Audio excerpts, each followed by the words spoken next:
Alhamdulillah, wassalatu wassalamu ala rasulillah, amma ba'd. Assalamu alaikum wa rahmatullahi wa barakatuhu. Brothers, coming inshallah ta'ala, it's from the sunnah of the Prophet sallallahu alayhi wa sallam that we're not spread out when we sit in these kind of gatherings. So coming very close inshallah. If you've got back problems, that should be the only reason for you to sit against the wall. I don't mind if you guys get chairs, you can do whatever you like, you can get your chairs, but you have to be very close. So that means all of you guys in the back come in.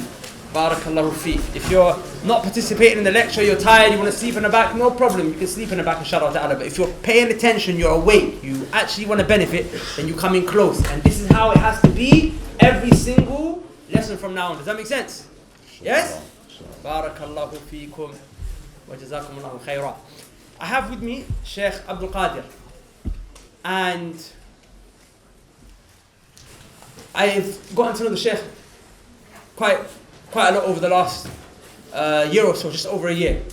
We travelled together to Bangladesh because of the Rohingya crisis. As I'm sure you guys are aware, what happened to the Muslims? They were being massacred, butchered, tortured. They were being killed, left, right, centre. And this was one of the only charities that was actually facilitating aid on the ground. Because in Bangladesh, they had actually locked off all the other charities from entering. And the army had taken over. And alhamdulillah, Allah subhanahu wa ta'ala gave an opening to crisis aid. And they actually managed to go in and actually deliver the aid to people. Because one thing that you'll come to know, because a lot of you just recently started practicing, or some of you haven't even started practicing. And one thing that you'll come to know is that charities, because charity is a big part of our deen, right? They say in the UK, Muslim community is the one that donates the most. They give the most. We're the most generous charity. And charity is a big part of our deen. It's one of our 5 pillars. A pillar is something that a building stands on top of, right? So our deen stands upon charity.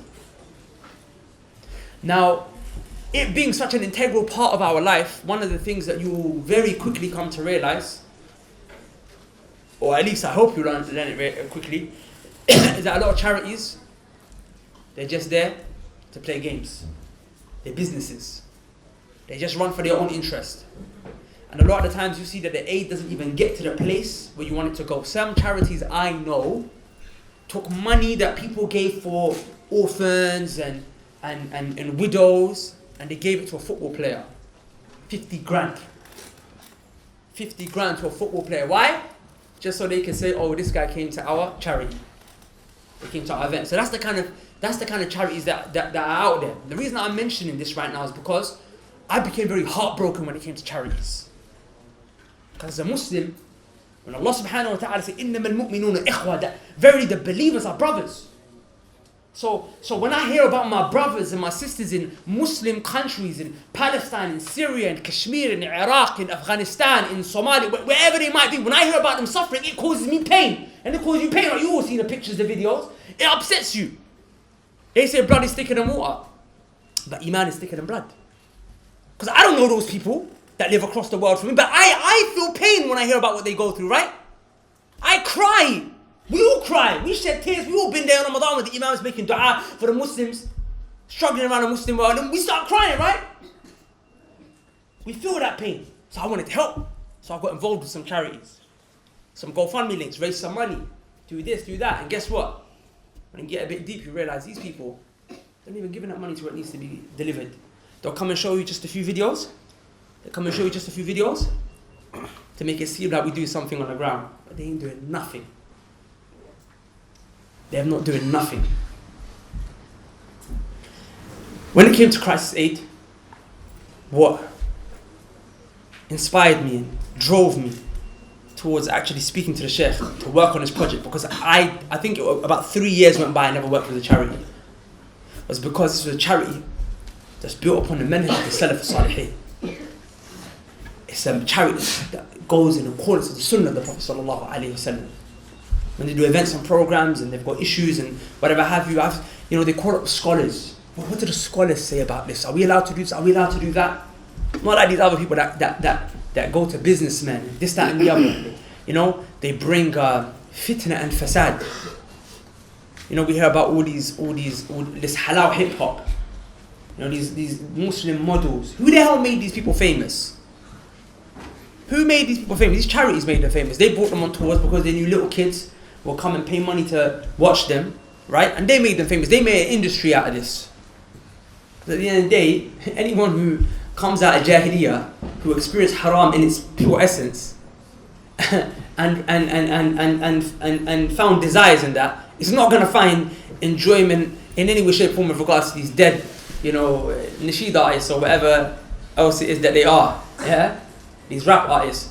But what they do, they picture it and they flower it in this guise of charity.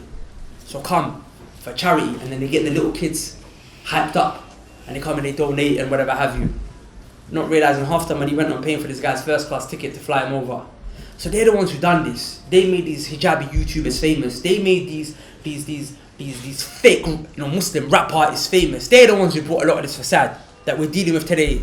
These vloggers and who once upon a time used to make videos of praying in New York experiments, and now he's taking photo shoots in his underwear for 14-year-old hijabi girls to look at, and they're the ones who built them. So me, I became very dismayed. So I didn't work with these charities. But then, like I said, Christ's Aid, I heard, okay, so there's charity. Okay, I knew of the Sheikh, based in Luton, Allahumma barik, Salafi community, mashallah, Salafi masjid. So let's see if we can do something. And alhamdulillah, I travelled with them to Bangladesh.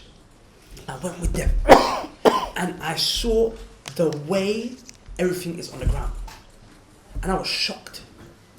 I'd never seen someone who's at the top of a charity being the guy on the ground, literally picking up the things and giving it to the orphans and the poor people and so on and so forth. So I said to myself, this charity has to be supported. Especially if you're a person who claim to be Salaf, claim to be upon the path of the Salaf. The Salaf would shed tears over our brothers and sisters who are suffering. They will cry over this. Some of the Salaf will say, how is it that you can smile knowing that some of your Muslim brothers are unjustly locked up, tortured and oppressed? How can that bring a smile to your face? He's your brother in Islam. So this charity should be supported if you claim to be a person in the Sunnah of the Prophet sallallahu alaihi wasallam. This is, a lot of time when we talk about Salafiyya, we talk about manhaj, we keep it very, very theoretical. Apply knowledge when you acquire it, brothers. It has an implementation. Many of you studied Thalathatul Usul, the little yellow book that we done in the summer, right? From the Mutun Talib al-Ilm. What is the first thing that the Shaykh starts off with? He said, no, there are 4 things obligatory upon you. First, knowledge, and then what? وَعَمَلُ بِهِ, implementing it. So you guys are here, you're learning. You've been learning. How are you going to implement that knowledge? One of the ways you implement it is by supporting the cause of your Muslim brothers and sisters. And I would heavily urge and advise everyone to do that through Crisis Aid as a means. With that extensive introduction, Sheikh, I'm sorry I ranted there, but I felt like I had to say it because I've never publicly kind of conveyed this issue as much as I've as clearly as I would have liked to, with regards to these other charities and whatnot. I want to, Sheikh, now turn to you, inshallah. Specifically here, we're talking about Yemen. The Sheikh just came back from Yemen, and I remember when we were working on the Bangladesh project of the Rohingya Muslims, it's about a year and a half ago, Sheikh, you actually said something to me that was quite interesting. You said Yemen is going to be the biggest humanitarian crisis in the world. You said it's going to be bigger than Syria. You said it's going to be bigger than Palestine, everything. This is going to be the biggest humanitarian crisis. Because there's just no way to get the aid to the people. Alhamdulillah, recently you just came back from there, and you mentioned to me some statistics from the UN and whatnot. They're actually saying that it is actually in 2019 going to be the biggest humanitarian crisis, which we're going to go into a bit more about, inshallah. But Sheikh, I just want to ask you, if you could just give these brothers and sisters listening, who are with us, maybe those who are going to watch the video online, what's really happening with our brothers and sisters in Yemen? Because I don't even think many of us know. Like recently, a few clips went, because I feel like we only as a community get riled up based on emotions. We see a little picture of a little kid washed up on a shore, a Syrian kid washed up on a shore, then we make noise. But then we forget about those same Syrians a year later just because we're not seeing any pictures or footage come out, right? Recently everyone started crying about what's happening in China because a few videos went viral. But that's been happening for years. I know that's been happening for over a decade in China, right? And Allah knows how much longer it's been happening before that. So is it a thing where people they fall off these causes just as quickly as they jump onto them?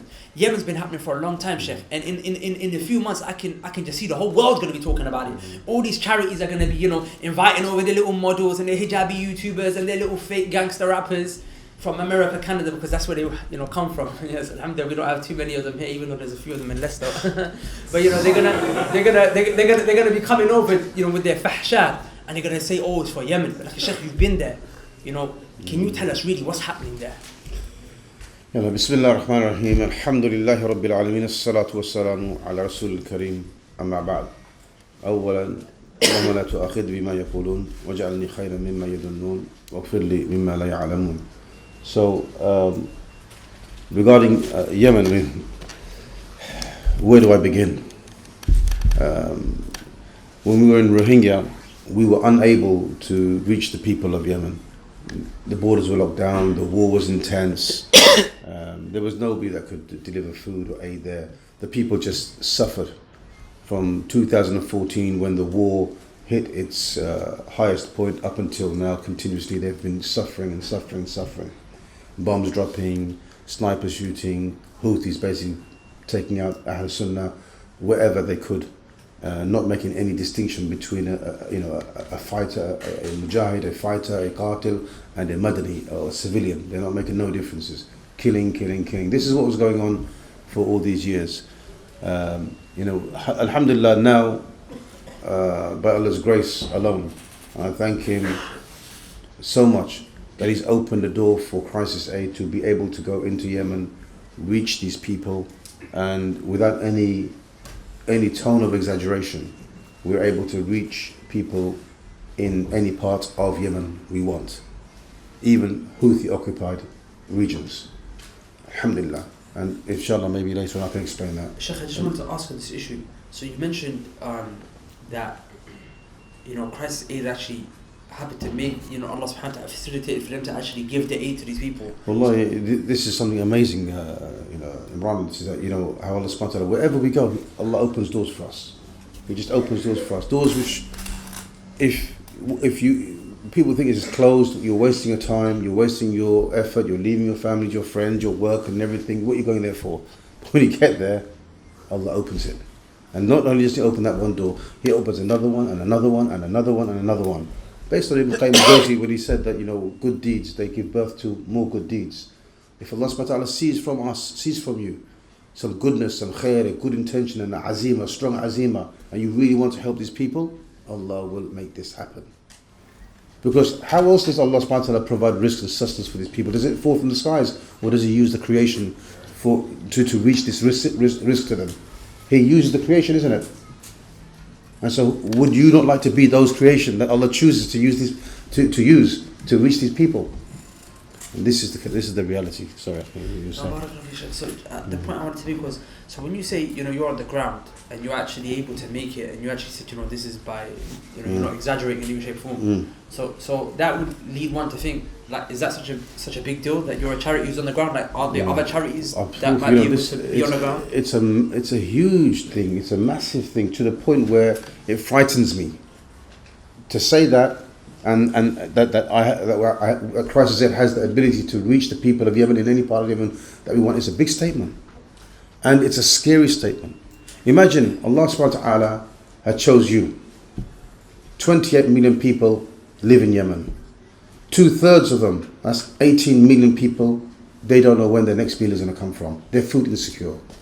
And you have the ability now, you have the logistical ability, you have the logistical ability to get food to anywhere you want. What kind of a weight is that on your shoulder? Can you imagine it, worry? This is what I mean. Alhamdulillah Rabbil Alameen. But Allah subhanahu wa ta'ala bless us though. How we get this ability, Allah opened doors for us in the Yemeni embassy, and alhamdulillah with certain tribal leaders, and we're using basically the same logistics, exactly the same logistics which the UN and the World Food Programme are using. But we're doing it ourselves without them. So it's the same network as the UN? Same network. The same people on the ground that are doing the logistics for the UN and World Food Programme are now doing it for crisis aid. That's it. So So Sheikh, these other charities are not on the ground? So what, all these other charities, the majority of them, I can't speak for all of them, but the majority of them, they won't go down on the ground and create these networks. It's too dangerous. So they will look to charitable organisations that are dotted around the ground in Yemen, send them money, make them deliver the aid, take pictures, videos, and send it back. But does the aid actually really reach these people? Who are these people on the ground there? Do they know them? Have they met them? Have they done their due diligence on them? Have they checked them out? And as you know, when you're in a poor country, corruption is strife. It's strife in even in rich countries. It's strife. What more so in a poor country? Our Rasul sallallahu alaihi wasallam said in authentic hadith, "Inna al-faqra yu'addi ila al-kufr." Or kama qalahu sallallahu alaihi wasallam, that verily poverty leads to kufr. So if poverty can lead to kufr, no doubt it will lead to something less than that, which is corruption. So this is why Christ said has a policy that we don't send money like this. We go there on our ground, we check it ourselves, and we set up the systems ourselves with the people that we know. And then we demand from them. I'll give you some examples how we work basically. The guys on the ground, we make them go out to the camps or get names of all the families, visit them, check their status, orphans, are they widows, are they poor, have they got income anywhere, what their sufferings are, their disabilities. They write a report on every single family. They get their phone numbers, they give their addresses, their location where they live, everything. And then they send me this kashf, this of asma, of the names and numbers of all the people that they're giving the aid to. This is when I'm not there. When I'm there, I'll make sure I'm there with them, I'll do it all myself, I'll give it with my own hands. When I'm not there, they'll deliver it and they get a signature from every single one of these people on that list that they give a food parcel to, they give blanket to, they give whatever to.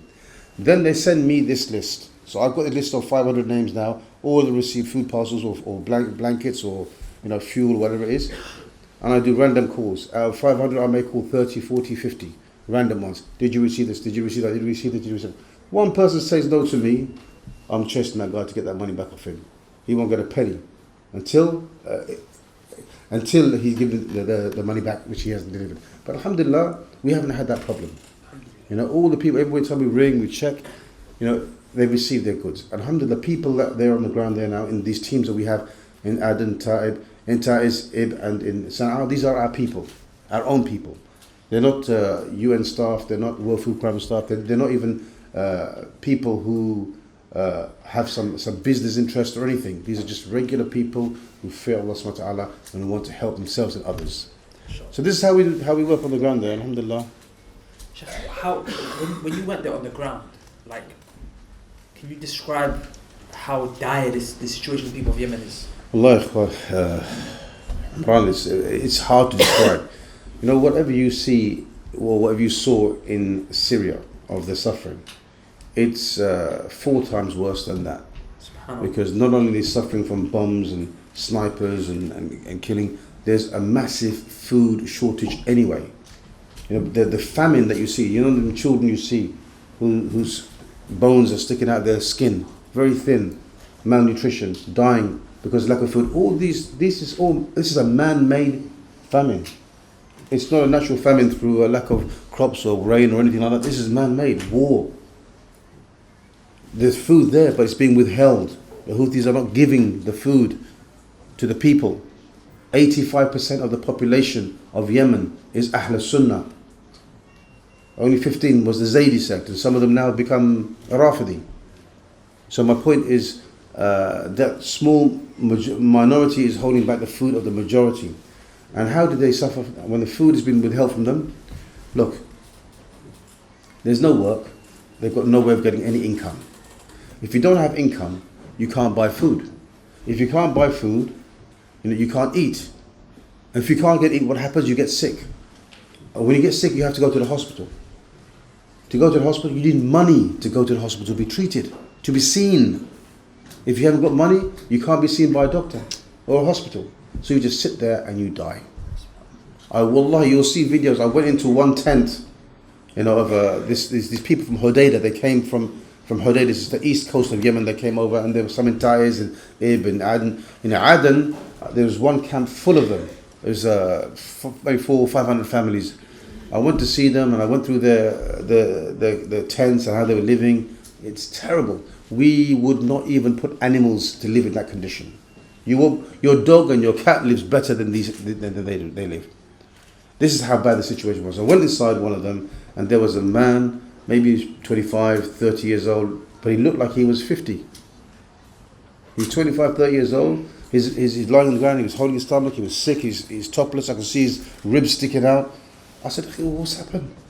He said, it's just he got ill one day, and because of lack of food, and now he can't get up. He can't move. I asked him, how you feel? He kept saying, Alhamdulillah, Alhamdulillah, Alhamdulillah. This is what I saw with my own eyes. The amount of imagine disabled children. Here in this country, if you're disabled, you've got Down syndrome, or you've got some illness, some disability, you're going to get help. There's a lot of help here. Specialist doctors, medicine, physiotherapy, all the rest of it. Over there's nothing. Disabled people live in a camp, live in a tent, and that's how they live. That's it. There's a man, he went out to look for bread, for food for his family. As he came off a bus he was on, he got shot, sniper shot in his back, right in his lower back, right there. And they rushed him to the hospital. We went to the hospital to catch up with him. We got there about an hour late, and we saw him there, and I got to talking to him. I said, what happened, He said, I'm just looking for food for my family. Now this man, he'll never look for food again. He's going to be paralyzed from his waist down. And now that's made his children semi-orphaned, if you like. Made his wife like a widow. There's no one to provide for his wife and kids now. And this is what they're doing. The Houthis, they're just sniping civilians, whoever they can. They don't make any distinction between children, men, women, civilian, military, or anything.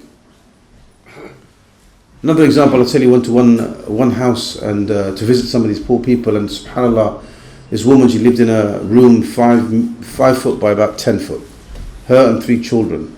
Her husband went out to find food and was killed. A bomb dropped and shrapnel hit him. He died.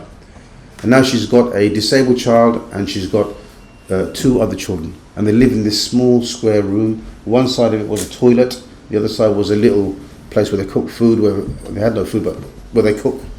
That's how they lived. I asked her, where do you get food from? She said, Allah brings it. I said, how do you go to look for food? She said, get out like birds. And then we go out and we look, we hunt in bins and rubble and here and there. We find something, we come back, and I feed my children. I saw with my own eyes, my own 2 eyes, men searching through rubbish. Rubbish you put out in the streets? Searching through that for bread, for food, for anything they can eat and take home to their kids. I even saw a person, and we've got a photo of this as well, actually finding bread, and he's eating the bread from rubbish. Would you be happy if that was your father? Or your brother, or your sister, or your mother? You wouldn't. And this ummah is supposed to be one ummah. One ummah, one body. Feel the pain of the rest of the ummah. If one part of the body hurts, the rest of the body parts complain of its pain. You brothers, mashallah, you sisters are the next generation. You are the heart and soul of Islam to come. You are the ones who are going to make that change. Not us. We're just paving the way. Whatever we build, whatever seed we plant, you're going to water it, and you're going to make it grow. So it's down to you people really to do this work, not me. As in some respects, we've got one of our feet in our graves. We're going, but who's going to move this forward? Who's going to continue this work? It's not going to happen until you feel in your heart really the need to help these people. Ahl Sunnah, we say we are. Ahl Sunnah wal Jama'ah, yes? Salafi, yes? Ahl Sunnah are supposed to be the most merciful to mankind. Ahl Sunnah, we're the ones who have the knowledge. That knowledge should make us more compassionate than any other sect, group, hizb in this dunya. Where are we from that? Where are we from that, brothers? These people in Yemen are suffering. There are so many widows, so many orphans, so much poverty. Everywhere I went, there's poverty, poverty, poverty.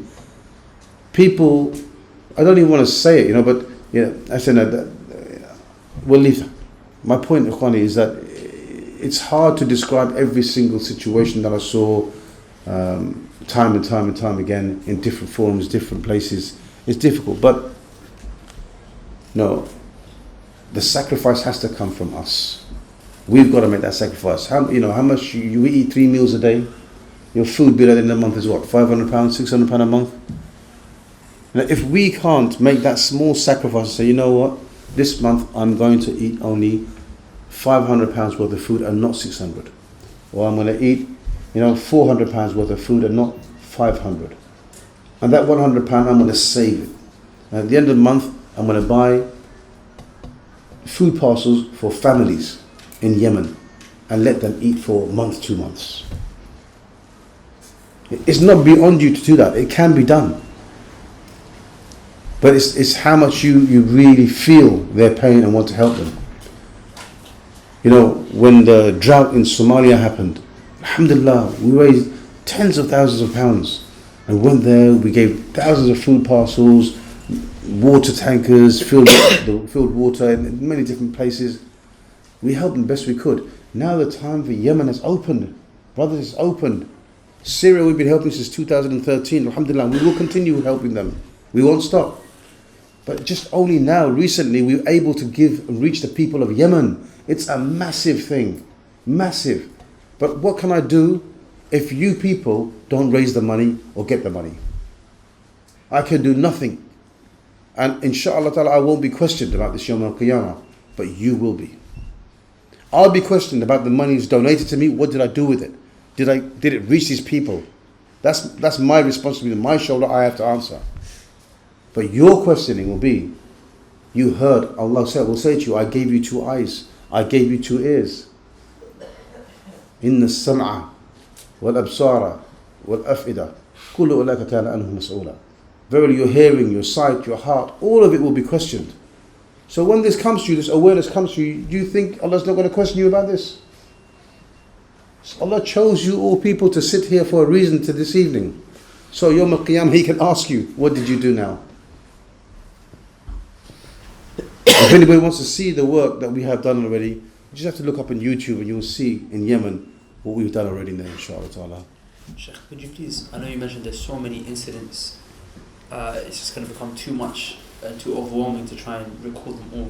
But there's one incident that you mentioned which I think kind of does really sum up how serious the situation is for the people, and also why and how it's so difficult to get the aid there. Which is the situation with regards to the snipers. Oh, yes. Because you were actually, when you were there and you were delivering aid, you were actually in snipers' range, and you actually were just there for a few moments, but there were people living in that situation. Yeah. So could you please just explain that incident? Basically, there's a region in Taiz. Taiz is basically surrounded by Houthis. Houthis used to occupy Taiz, but the resistance, the Ahl Sunnah, pushed them all out, and it's free from Houthis. But they now occupy the higher grounds, and they sniper down on anything that moves in Taiz, especially the villages or the areas that are close to their points. There's one village, and there's a number of villages like this, but this one in particular, I heard about when I was in Taiz. They said to me, there's some people there really, really desperately in need of aid.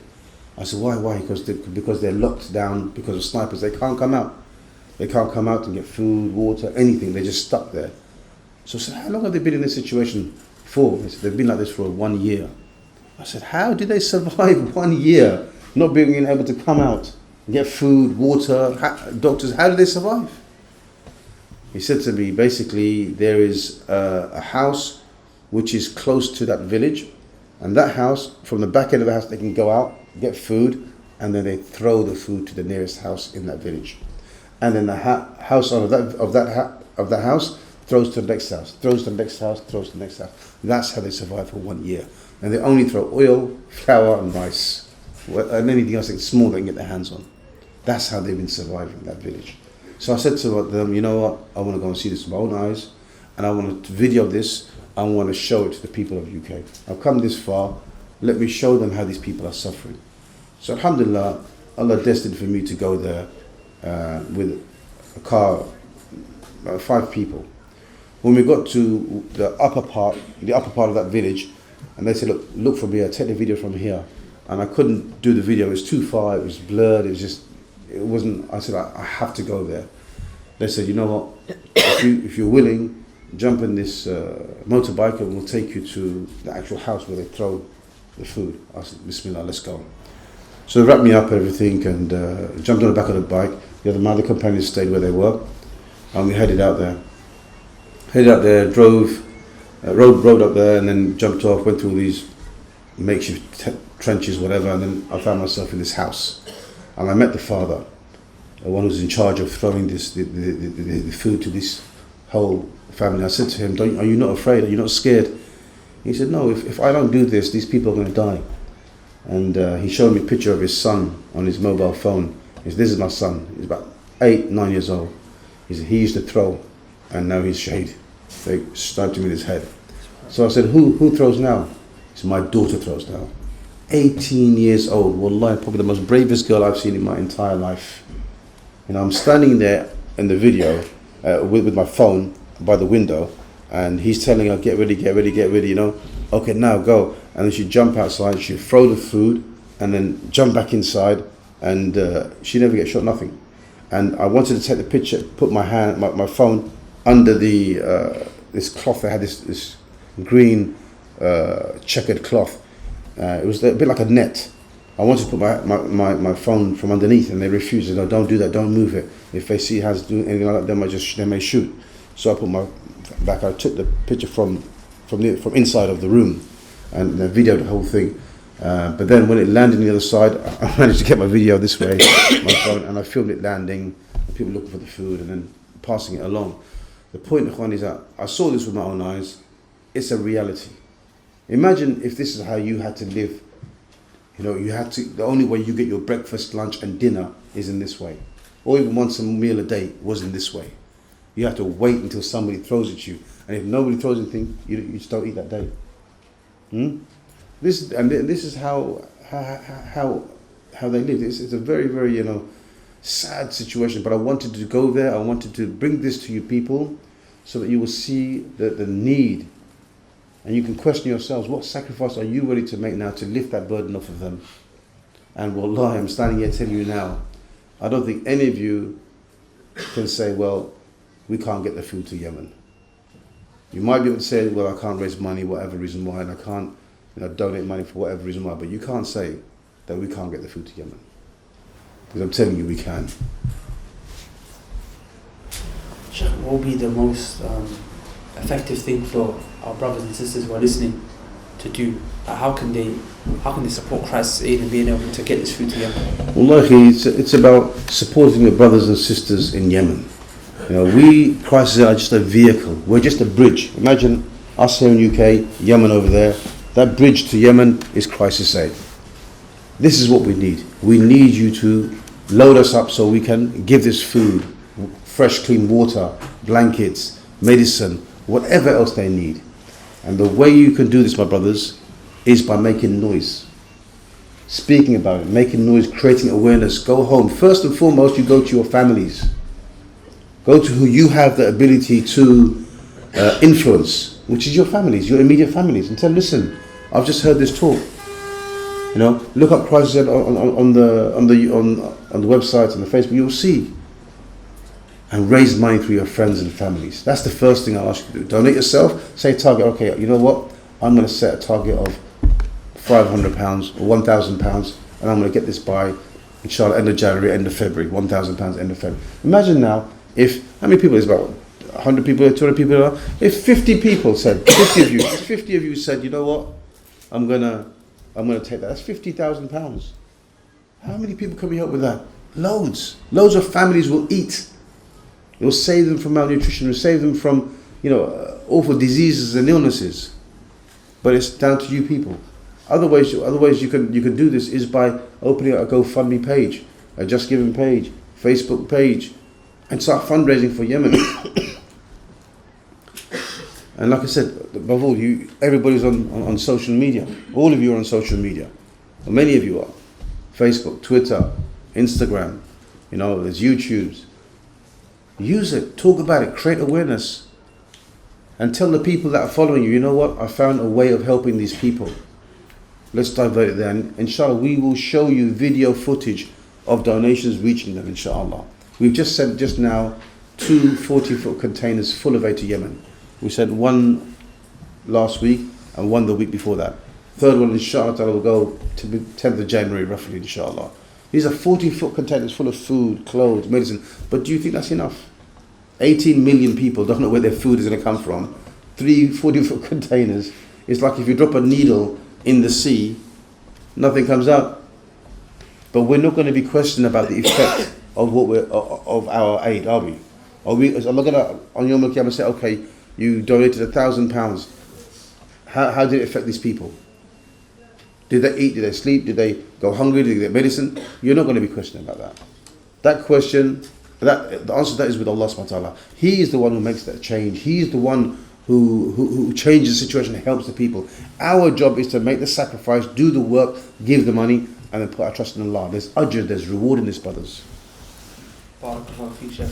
Inshallah, we're just going to sum up because it's time for the adhan and then Salat al-Isha. If I could just end by saying, brothers and sisters, the stalls are in the back. The Christ Aid one for the brothers here, sisters have one in their section as well. If you guys go there, inshallah ta'ala, and you take some of the flyers away and you speak to the team there, they're going to give you a raffle ticket, okay? Pay attention. They're going to give you a raffle ticket. This raffle ticket, we're going to put it into a prize draw and we're giving away a free Umrah trip. Who heard about Umrah with the Mandem? Okay, alhamdulillah. If you guys would like to come, inshallah ta'ala, on one of our trips, whether you're a brother or a sister, no problem, inshallah. We'll fund one of your trips, or arrange it for it to be funded entirely. All you have to do is go speak to them in the back, inshallah, have a conversation with them, ask them about what they do, maybe take a flyer. If you just get that put on the desk in the back, yeah? The best and most appropriate time for you to do that will be after the last session. We've got another session after Isha. Then after that, inshallah ta'ala, will be the best time for you to do that, inshallah. We're going to pray salah and basically start right after. Yeah, we've got Umrah with the sisters, which is our sisters' trip around the sisters. Of course, they have to bring their mahram, but it's going to be for the sisters, inshallah ta'ala.